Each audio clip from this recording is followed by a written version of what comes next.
नमस्कार. आज आपण मालेगाव पंचायत समितीला इथं उपस्थित आहोत. आज आपण विचार लहरीच्या माध्यमातून आमचे काही कॉन्ट्रॅक्ट कर्मचारी आहे इथं MRGHचे, तर त्यांच्या काही मागण्या आणि समस्या आहे त्याबद्दल आज आपण बोलणार आहोत त्यांच्याशी. नमस्कार सर, आपला परिचय.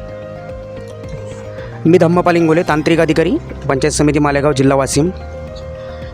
आपण जे इथं उपस्थित आहोत आज, तर आपले जे काय मागण्या वगैरे काय आहे आणि आपण कोणत्या संघटनेमार्फत सर, आमच्या जे पाचही आमचे कॅडर आहेत, MIS कोऑर्डिनेटर, त्याच्यानंतर APO, PM, PTO, CDO, जे सर्व आमचे पाचही कॅडर आहेत, त्या पाचही कॅडरचं आमचं एकत्र संपूर्ण राज्यव्यापी आंदोलन या ठिकाणी म्हणजे इशारा केलेला आहे आम्ही आंदोलनाचा. संपूर्ण महाराष्ट्रामध्ये हे राज्यव्यापी आंदोलन आमचं प्रमुख 3 मागण्यासाठी होतं आहे. आमच्या ज्या प्रमुख मागण्या आहेत त्याच्यामध्ये पहिली अशी आहे की ज्या लोकांना 10 वर्ष शासन म्हणजे सेवेत झालेले आहे, 10 वर्षापेक्षा जास्त सेवा केलेली आहे, जसं की आरोग्य विभागाचे जे कर्मचारी आहेत, आत्ताच काही दिवसापूर्वी जो शासन निर्णय आला होता त्या शासन निर्णयानुसार त्यांना शासन सेवेत कायम करण्यात आलेलं आहे, म्हणजे असाच ER निघालेला आहे. तसं आमचं म्हणणं आहे की ज्या आरोग्य विभागाप्रमाणेच आमच्यामध्ये ज्या लोकांना 10 वर्ष सेवेमध्ये झालेले आहेत, तर आमच्यामध्ये आम्ही जेवढे उपस्थित आहे सर्वांना आम्हाला 12-12, 13-13 वर्ष या ठिकाणी झालेले आहेत. आमच्या तांत्रिक अधिकारी संघटनेचे जिल्हा अध्यक्षसुद्धा आपल्यासोबत आहेत,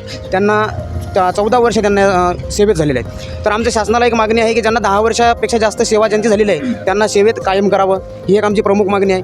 आणि दुसरी मागणी आमची अशी आहे की जी बाह्यस्थ संस्था S2 नावाची जी बाह्यस्थ संस्था आहे, ही संस्था आमचे नियुक्त्या करते, तर ती संस्था आम्हाला नको आहे. त्या संस्थेमार्फत ज्या अवैध भरत्या चालू आहेत त्यासुद्धा थांबल्या पाहिजे आणि आम्हाला राज्यनिधी असोसिएशनमार्फत आमची नियुक्ती करण्यात आली पाहिजे.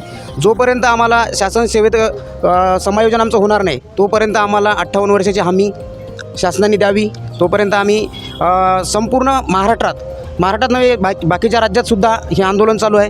तर महाराष्ट्रामध्ये जोपर्यंत आमच्या मागण्या पूर्ण होणार नाहीत तोपर्यंत आम्ही यावेळेस मागं सरणार नाही.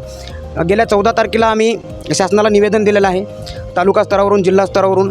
आणि आजचा जो दुसरा टप्पा आहे आमच्या आंदोलनाचा, तो आजपासून ते 26 तारखेपर्यंत आमचं लेखणी बंद आंदोलन असणार आहे. आम्ही जरी कार्यालयात उपस्थित असलो तरी आम्ही कुठलंही काम करणार नाही. 26 तारखेपासून ते 31 तारखेपर्यंत आमचं पुन्हा एकदा काम बंद आंदोलन राहणार आहे. कुठलंच काम आम्ही करणार नाही. आणि 1 तारखेला मुंबई आझाद मैदानावर आमचं खूप मोठं ठिय्या आंदोलन होणार आहे. ते 5 तारखेपर्यंत चालणार आहे. आणि 5 तारखेच्या नंतर त्या साखळी उपोषणसुद्धा आम्ही त्या ठिकाणी आमच्या मागण्या जोपर्यंत होत नाही तोपर्यंत आम्ही उपोषणालासुद्धा बसणार आहे. असं आमचा संपूर्ण आराखडा, संपूर्ण आमची रूपरेषा आंदोलनाची आमची ठरलेली आहे. तर तसंच या संपूर्ण राज्याचं जे राज्यव्यापी आंदोलन आहे त्याचाच एक भाग म्हणून आपल्या पंचायत समिती मालेगावमध्ये आम्ही सर्व अधिकारी कर्मचारी, आमच्यामध्ये APO उपस्थित आहेत, आमच्या दोन्हीही CDO उपस्थित आहेत, पंचायत समितीचे आणि तहसीलचे, आणि आम्ही तांत्रिक अधिकारीसुद्धा उपस्थित आहे. आणि आपल्यासोबत आपल्या जिल्ह्याचे जे जिल्हाध्यक्ष आहेत तांत्रिक अधिकारी संघटनेचे, ते सुद्धा आपल्यासह उपस्थित आहेत. संपूर्ण जिल्ह्याचं ते नेतृत्व या आंदोलनासाठी करत आहेत. धन्यवाद.